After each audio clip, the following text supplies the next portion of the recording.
So just to check in again, who likes results? Who likes results? Perfect, good to see. So Alicia, can you maybe tell us about some results you've had since you've joined the Parent Property Inner Circle and the timescale that's been in? So I'd say the biggest result is that I recently completed on a 3-bed terrace house that I'm going to convert into a 4-bed HMO. So building work started last week. So round of applause for that. And you also have one in the pipeline, is that right? Yeah, so there's a 3-bed property that I can convert into a 5-bed HMO that I've had my eye on, and it's in an Article 4 area. It's not an Article 4 yet, it's coming in October, so I'm really looking forward to getting on with that one. Fantastic. And how long have you been in the Parent Property Inner Circle? Since October 2018. So how long is that, guys? 4 months. 4 months? Yeah, 4 months. So in that 4-month period, what kind of cash flow are you looking at on a monthly basis? So the property that I've just completed on, that will cash flow about £600 per month when the bills are taken out. Maybe £700, but £600 quite a conservative figure that I'm looking at. And the 5-bed HMO will cash flow at £900 per calendar month. So 900 plus, say conservatively 600 is about 1,500 per month. Over a year, how much is that? 18,000, yeah? So, I don't know if you know this, but according to the Office of National Statistics, the average wage in the UK is about £24,600. And you are about to be making £18,000 per year in a 4-month period. I think that deserves a round of applause. So, tell us about some of the things that you've maybe found a bit challenging along the way that people can relate to and how you've overcome them.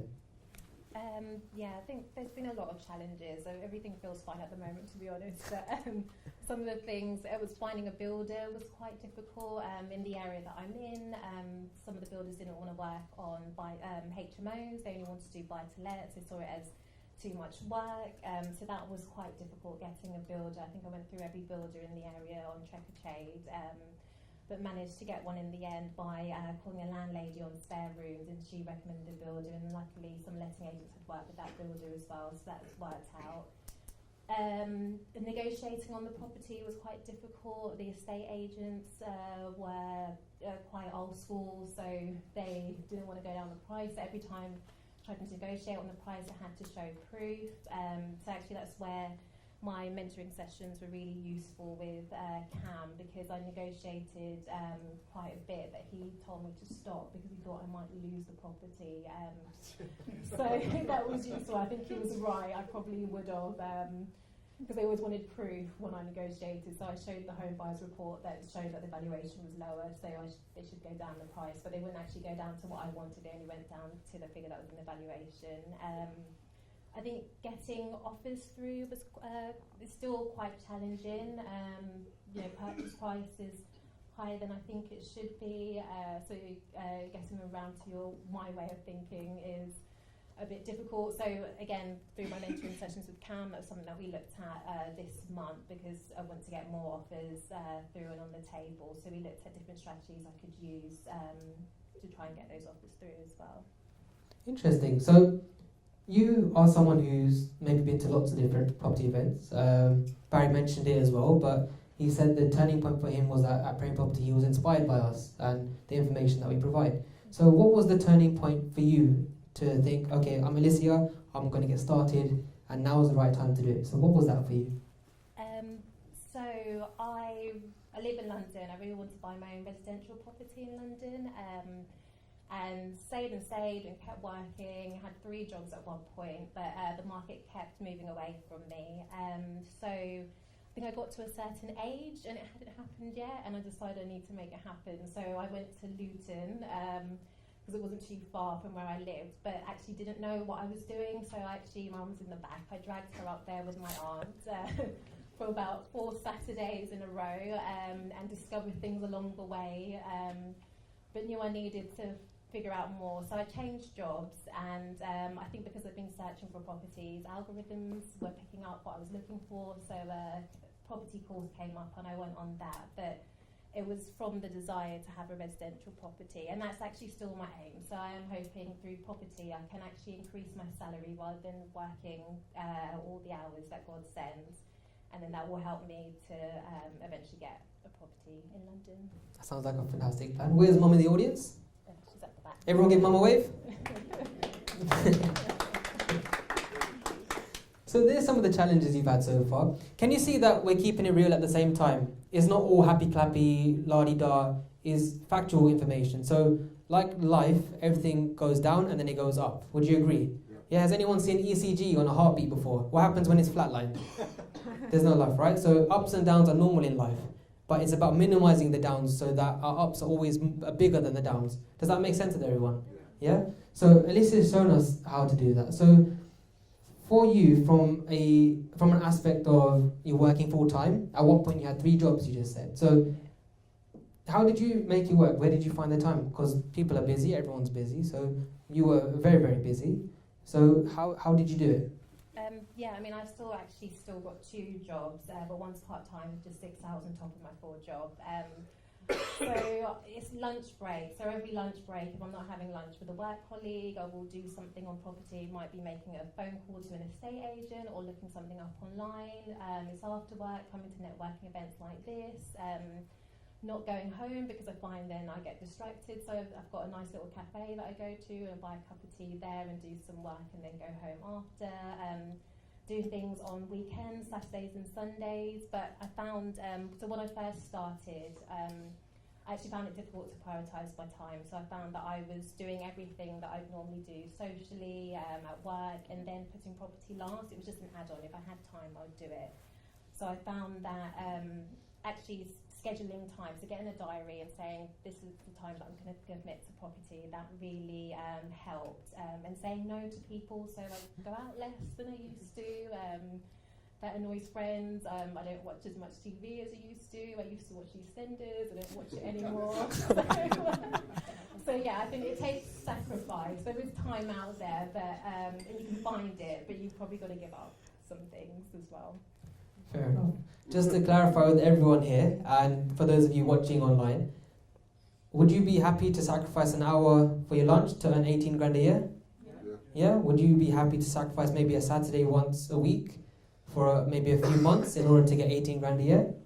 Yeah? So can you see what Alicia's done is perfectly logical, because her desire to earn income from property to facilitate something better is overcoming that. So I think you've shown everyone here, whether they're in a full-time job, you're doing a full-time job, adding on another 6 hours with a part-time job, that's very, very busy. So I think that's amazing.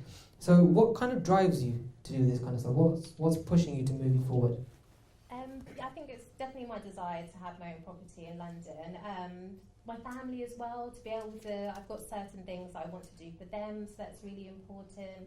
I've actually always liked property, something that I always thought I'd get into and wanted to do. And actually when I was at university, I managed to save £3,000 when I was on my placement. So that's definitely gone into what I've done in terms of property education and property investing. But yeah, I think property is something that I like, and I know that it can help me and my to achieve the goals I want to achieve as well.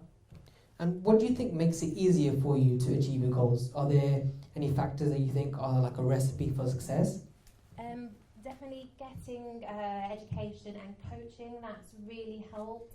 I think sometimes, so when I was in Luton, because I didn't have any education, I was looking things up online, asking the estate agents things, which was the wrong thing to do because they want to sell you the property. So definitely getting education helped. Getting coaching has really helped as well. Having someone that I can go to once a month, because I'm part of the Premier Property Inner Circle. So I think that's really, even with the property that I'm buying, I started looking at that before I joined the Inner Circle, but it was the help that enabled me to get it. So that's really made a difference. And what keeps you focused? Because being busy, like normal people, we can get distracted. So how do you maintain your focus? What kind of things have you set up around yourself to make sure you're on track for your goals you want to achieve? I think setting up systems, so I plan my month in advance. I know when I'm going to my investment area, it's 3 hours away from where I live. So yeah, I think just being organised, and as there's days that I don't feel like doing anything. So if I don't, it's that cafe that I go to. So I know once I'm there, I'll actually do some work. So I think, but allowing yourself to rest as well, which I think I need to do a little bit more sometimes.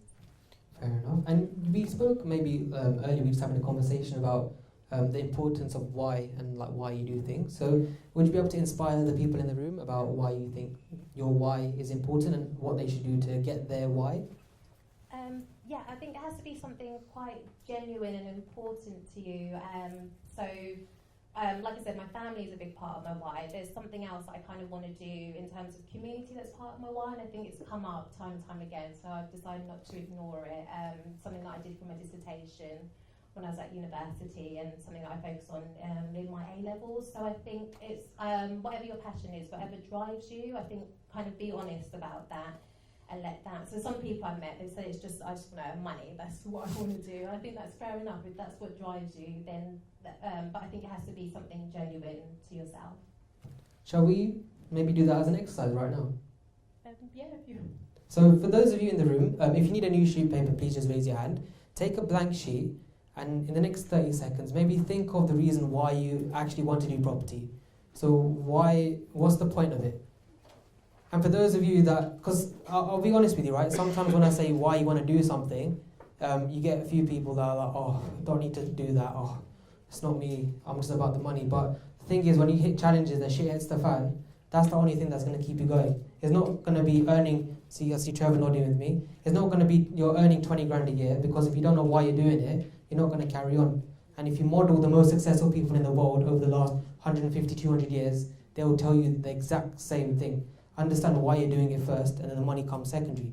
So let's take 30 seconds to a minute, as Alicia has recommended, to write down the reason why. And for those of you watching online, you can do the same now. Okay, perfect. I think that's everybody so far. So as someone who's relatively new to Brain Property Inner Circle, you've been here 4 months. What kind of things in the property market would you say you see coming in that would normally turn normal, if you like, normal people away, but for us are opportunities? What kind of things are they? I think it nearly turned me away, to be honest. The Section 24 coming in, that was a challenge. I had to be quite careful with the property that I'm buying. The builder wanted to turn it into a 5-bed HMO, and I didn't want that because it would put me in a tax position that I didn't want to be in. But I think that kind of stuff scares people. Brexit definitely scares people. I've had people tell me why not, you should wait. But because my strategy is to keep and hold the property, I don't think I should wait. I want to go ahead with it. So I think there's lots of things that are happening to landlords that's putting off people. And actually I'm finding that estate agents are actually calling me, especially when I made low offers, and I'm surprised to get a call back from them asking me if I'm still interested in the property. So I think that shows that actually there's probably less people in the market, so there's more opportunities for people that know what they're doing and do the right thing.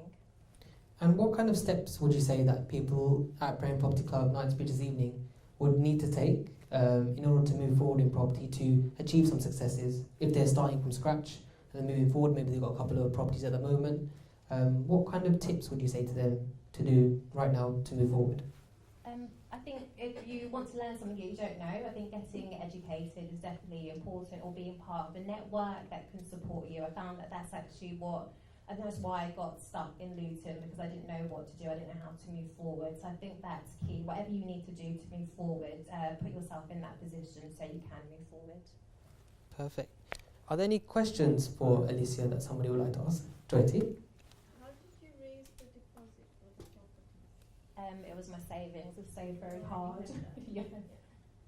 So the question was, how did you raise the deposit for the savings? So you had the deposit saved from your savings. Barry also talked about it earlier. So if you don't have your deposit saved, you can use an income strategy to build the deposit, depending on what part of the world, what part of the UK that you're in. Yeah. There's also other strategies like sourcing. So if you were paid maybe £5,000 to £20,000 per property deal, how many deals like that would you need to do to save a deposit in the first place? So there's options like that as well. Anything that you maybe think's a bit quirky or something you've seen work that you want to try?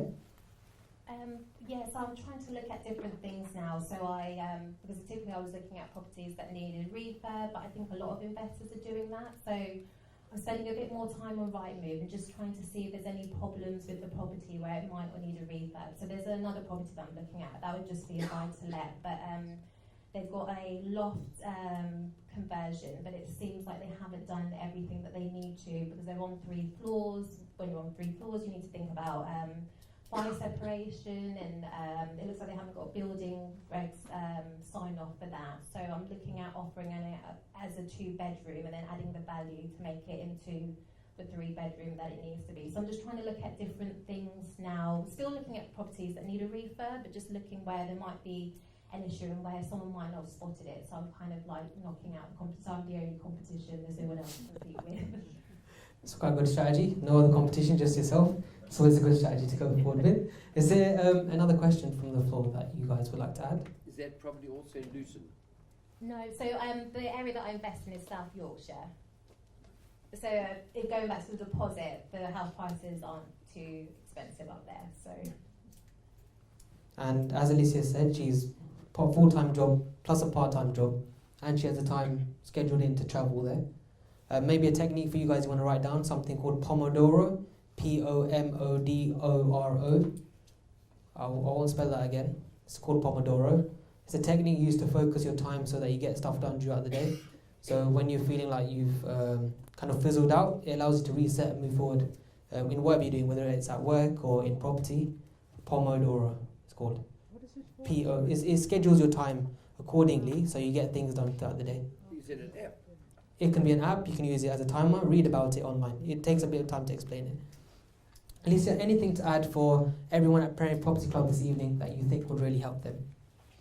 I think just go out there and get started. I think getting education is important, but I think you do need to, you learn from doing things. I've definitely learned from doing things and then going back and getting knowledge and then going out and doing things. I say talk to everyone about what you're doing if you're in property. It's something I didn't do. And I'm finding that it's opening up more opportunities for me the more I speak about it. I told a friend about it, she told another friend who's got access to money, and that's potentially someone that I could work with. But until about a year ago, I told no one about what I was doing because I didn't have any properties, so I was slightly embarrassed. So yeah, tell everyone about what you intend to do because you never know who they know who might be able to support you in what you're doing. How did you come to find, or what precipitated you going to South Yorkshire as opposed to Wales, as opposed to somewhere else? So Glenn's question is, why did you pick South Yorkshire? So is there any particular reason you picked South Yorkshire? We'll take that as a final question. To be honest, I looked at a number of areas. One thing was I was comfortable with the drive, to be honest. So a 3-hour drive for me straight was fine. And then when I looked into the area, there's definitely demand for buy-to-lets and HMOs, and in some parts flips. So I saw that multiple strategies that I wanted to use could work in that area. There's a bit of development going on there in terms of industries that are coming into the area, the expansion of the airport.